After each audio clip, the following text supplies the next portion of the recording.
कल Pakistan versus Zimbabwe का first टी20 है और उसके लिए पाकिस्तान क्रिकेट बोर्ड ने अपने ऑफिशियल पेज पे प्लेइंग 11 अनाउंस कर दी है और एक बार फिर साबित कर दिया कि वो हमारी उम्मीदों पे बिल्कुल नहीं उतर सकते। हसीबुल्ला को जिस सफाई के साथ ये लोग वेस्ट कर रहे हैं और टीम से बाहर करके रखा हुआ है। हमारे दो क्रिकेटर्स हैं स्टेटस को के, बाबर रिजवान, उनकी जगह पे अगर कोई भी थ्रेट हो उस प्लेयर को ये लोग इतनी सफाई से बाहर निकालते हैं कि उसको टिकने ही ना दो, वो परफॉर्म ही ना कर पाए, हमेशा आगे पीछे शफल करते रहना है। हसीबुल्ला को उतनी ही सफाई से बाहर निकाल के रखा हुआ है। जब कल मैंने देखा कि साइम अयूब टी20 स्क्वाड के अंदर ऐड हुआ है तो मैंने एक जगह कही थी कि साइम को लाने का मकसद ये है कि हसीबुल्ला को कंप्लीटली ब्लॉक किया जाए। अच्छी बात है साइम टीम में आया, वो हमारा Aahista Aahista all format opener बनता जा रहा है, परफॉर्म भी कर रहा है, होप कि कल भी कर ले।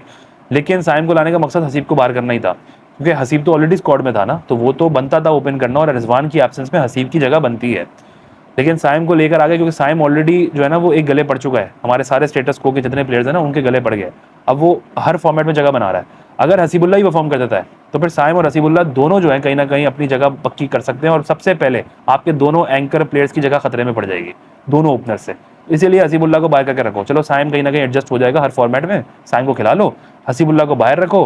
बाबर रिजवान आपके टॉप ऑर्डर के प्लेयर हैं, साइम को फिर भी वन डाउन कर सकते हैं ये लोग, उस्मान खान को हटा के फ़खर जमान नंबर 4 पे आ सकता है। तो इस तरह से आपका टॉप ऑर्डर वापस घूम फिर के वही हो जाएगा। तो हसीबुल्ला को बाहर कर दिया उन्होंने इसी तरह से। अब कई लोग कहते हैं जी हसीबुल्ला डिजर्व नहीं करते, उनकी जो है वो स्टैट्स अच्छे नहीं है, उनकी जगह नहीं बनती। चलो मान लिया नहीं बनती, तो फिर उसको घुमा क्यों रहे हैं? कभी न्यूजीलैंड, कभी ऑस्ट्रेलिया, कभी जिम्बाब्वे, हर जगह जाके बिठा दिया, कभी उसको 4 डाउन खिला दिया, कभी 5 डाउन खिला दिया, कभी ओपनर, कभी 1 डाउन। क्यों? अगर वो डिजर्व नहीं करता तो उसको खिलाओ ही नहीं, जगह नहीं बनती। लेकिन अगर आप उसको घुमाए जा रहे हैं तो ये क्या शो कर रहा है? ये बता रहा है कि आपकी नियतों में खोट है, आप टिकने नहीं देना चाहते। आपको जो प्लेयर लगता है कि वो थ्रेट है उसको कहीं ना कहीं बाहर बैठा के रख देते हो कि वो किसी तरह से भी वहाँ परफॉर्म करेगा तो वो आपकी जगह खा लेगा। इसी तरह साहिबजादा फरहान, फरहान कहाँ गया? ऑस्ट्रेलिया में उसको रगड़ दिया, जिम्बाब्वे जैसी सीरीज में उसको बाहर कर दिया। पहले तो उसको होना ओडीआई में चाहिए था उसूलन, लेकिन चले आपने टी20 में डाल दिया। अब टी20 में जब उसको खिलाया ऑस्ट्रेलिया के साथ तो अभी भी खिलाना था ना, चांस देना है तो पूरे तरीके से दें, एक लॉन्ग रन दें। ऑस्ट्रेलिया सीरीज में भी उसको 7 ओवर वाले मैच में ऊपर खिला दिया, जब 20 ओवर का मैच था तो 1 डाउन भेज दिया और फिर वापस ओपनिंग करा दी तीसरे मैच में, अब बाहर कर दिया। तो जब देना है तो एक कांस्टेंट रन दें। साइम तो बाद में आया ना स्क्वाड के अंदर, पहले तो हसीब और फरहान थे, तो हसीब और फरहान होने चाहिए थे इनिशियली आपके टॉप ऑर्डर में, और चले साइम आ गए तो साइम, हसीब और फरहान ये बनता था आपका टॉप ऑर्डर। और नंबर 4 पे उमैर बिन यूसुफ, उस्मान खान की जगह कैसे बनती है टीम के अंदर? और पीएसएल की परफॉर्मेंस खुदा के लिए कोई याद ना दिलाए। व्यूअरशिप के हिसाब से बेशक बड़ी लीग है पीएसएल, बट क्वालिटी के हिसाब से पीएसएल वाकई बहुत लो क्वालिटी है। जहाँ पे फ़हीम अशरफ, हसन अली, शादाब खान ये परफॉर्म करके आपको ट्रॉफी जितवा रहे हो और बाबर आजम वहाँ पे फ़हीम अशरफ को स्कूप मार रहे हो, उसकी क्वालिटी का आप खुद अंदाज़ा लगा लें। उस्मान खान कभी भी किसी अच्छी बॉलिंग लाइनअप के सामने खेलेंगे ना तो वो हमेशा फंसेंगे, उनसे नहीं खेला जाएगा। उनका स्टांस अगर आप देख लें, वो किसी एंगल से भी इंटरनेशनल स्टैंडर्ड के प्लेयर नहीं लगते। तो उस्मान खान की जगह ही नहीं बनती है। होना उसूलन हसीब को चाहिए था, उसके पास कंप्लीट शॉट्स हैं, एक प्रॉपर इंटरनेशनल क्रिकेटर लगता है वो, प्लस ये कि बहुत बड़ा टैलेंट है। सिर्फ ग्रूमिंग की बात है, सिर्फ सपोर्ट की बात है, बैकिंग की बात है। उमैर बिन यूसुफ नंबर 4 पे होते ज़्यादा बेटर होता। उस्मान को हमने देख लिया टी20 वर्ल्ड कप में, बड़ी बॉलिंग के सामने वो नहीं खेल पाएगा, वो वैसी पोजीशन का है ही नहीं। एक 50 उसने ऑस्ट्रेलिया के साथ की है, वो भी जिस तरह से खेल रहा था और सामने जो बॉलिंग लाइनअप थी उससे आप कुछ एक्सपेक्ट नहीं कर सकते थे। तो उस्मान से बेटर ये था कि आप हसीब को खिलाते।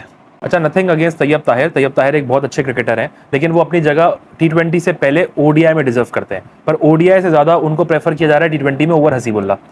हर फॉर्मेट के प्लेयर को एक दूसरे के साथ मिक्स करके कंफ्यूज कर दो, वो परफॉर्म ना कर पाए, फिर कहते हैं हमारा मिडिल ऑर्डर वीक है, हमारे पास टैलेंट नहीं है, टीम से बाहर कर देते हैं। 2-3 प्लेयर्स के इर्द गिर्द टीम घुमाते हैं, ओपनर को ओपनर की जगह खिलाते नहीं है ताकि बाबर रिजवान की जगह प्रोटेक्टेड रहे, और फिर कहते हैं हमारे पास पीछे कोई अच्छा टैलेंटेड ओपनर मौजूद नहीं है, हमारे पास मिडिल ऑर्डर मौजूद नहीं है। जब आप इतना मिक्सअप करेंगे और किसी को सही से खेलने नहीं देंगे तो फिर आपको ऑब्वियसली रिजल्ट्स नहीं मिलेंगे। तो ये इस तरह से प्लेयर्स को ज़ाया करते हैं बड़े सलीके से टीम से बाहर करने के लिए। अच्छा, तीसरी इंपॉर्टेंट चीज़ है हारिस रऊफ। मैंने ओडीआई सीरीज में भी कहा था कि हारिस रऊफ को फॉर नो रीज़न हर मैच खिलाए जा रहे हैं। 140 कराने वाला, 140 की स्पीड पे एक ही बॉलर है आपके पास, और वो ऑब्वियसली आपके चैंपियंस ट्रॉफी के प्लान में है। तो चले आपने ओडीआई चैंपियंस ट्रॉफी के लिए खिलाया था, अब टी20 तो उसका फेवरेट फॉर्मेट है, उसने हर जगह आके लप्पे मारने वाले प्लेयर्स होंगे, वो विकेट निकाल लेगा। तो अब हारिस को टी20 भी हर मैच खिलाएंगे, तो हसनैन कहाँ गया, दहानी कहाँ गया, इनको कब चांस मिलेगा भाई, ये कब खेलेंगे? तो सोचने वाली बात है ना कि हारिस रऊफ को क्यों हर मैच खिलाना है? कोई और नहीं है जिसको चांस दिया जाए, जिसको कॉन्फिडेंस दिया जाए? क्यों कॉन्फिडेंस नहीं देते अपने यंगस्टर्स को? क्योंकि जगह खतरे में पड़ जाएगी। ऑब्वियसली शाहीन और नसीम की, अगर उन दोनों की जगह आप किसी भी फास्ट बॉलर को खिला दोगे शाहीन और नसीम की जगह, और वो परफॉर्म करते हैं, तो जाहिर सी बात है कि वो भी कहीं ना कहीं थ्रेट है उनके लिए। तो हारिस हर मैच खेले जा रहा है, यंगस्टर को चांस नहीं मिल रहा। और किसी भी, मैंने पहले भी कहा, स्पिनर को रिप्लेस करके फास्ट बॉलर आ सकता है जो कंडीशंस के हिसाब से, लेकिन फास्ट बॉलर परफॉर्म करेगा तो उसकी जगह शाहीन नसीम की जगह तो प्रॉब्लम शाहीन नसीम के लिए होगी। तो हारिस हर मैच खेल रहा है, प्रोटेक्शन जो है वो शाहीन नसीम के लिए की जा रही है कि किसी भी और पेसर को चांस ना मिले उनकी एब्सेंस में।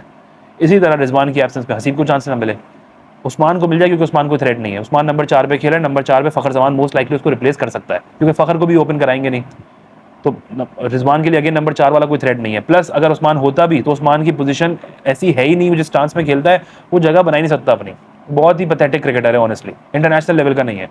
तो ये जिस तरह का गेम करते हैं ना, जैसी सियासत करते हैं ये लोग कि किस तरह टैलेंटेड प्लेयर्स को सफाइयों से बाहर निकाल दो, हर उस प्लेयर को बाहर निकाल के फेंक दो जो आपके लिए थ्रेट हो, जो आपकी पोजीशन मुश्किल में डाल रहे हो, खतरे में डाल रहे हो। यहाँ पे हसीबुल्ला की जगह बनती थी, और अगर वो डिजर्व नहीं करता तो टीम से बाहर कर दें, स्क्वाड में रखा हुआ क्यों है। और अब करेंगे यही, मतलब बाहर कर देंगे उसको, अगले टूर पे नहीं लेके जाएंगे अफ्रीका में।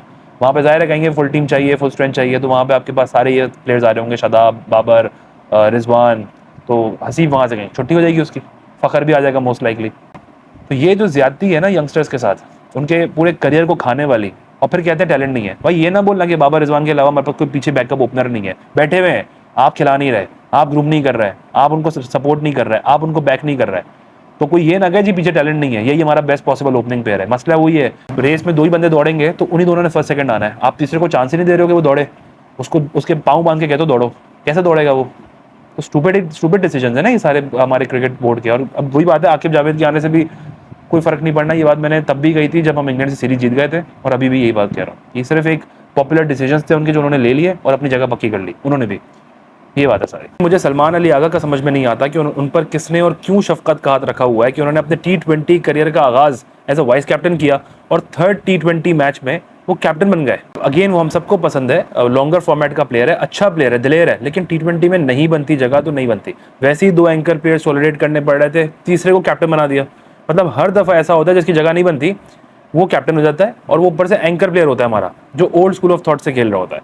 मैंने जैसे कहा ना कि हर फॉर्मेट का प्लेयर मिक्स कर दो, जो टेस्ट में दिलेर है, ओडीआई में है, उसको T20 में डाल देते हैं, T20 के प्लेयर को टेस्ट में डाल देते हैं कि वो वहाँ भी फेल हो जाए, अजीब गेम करना शुरू कर देते हैं।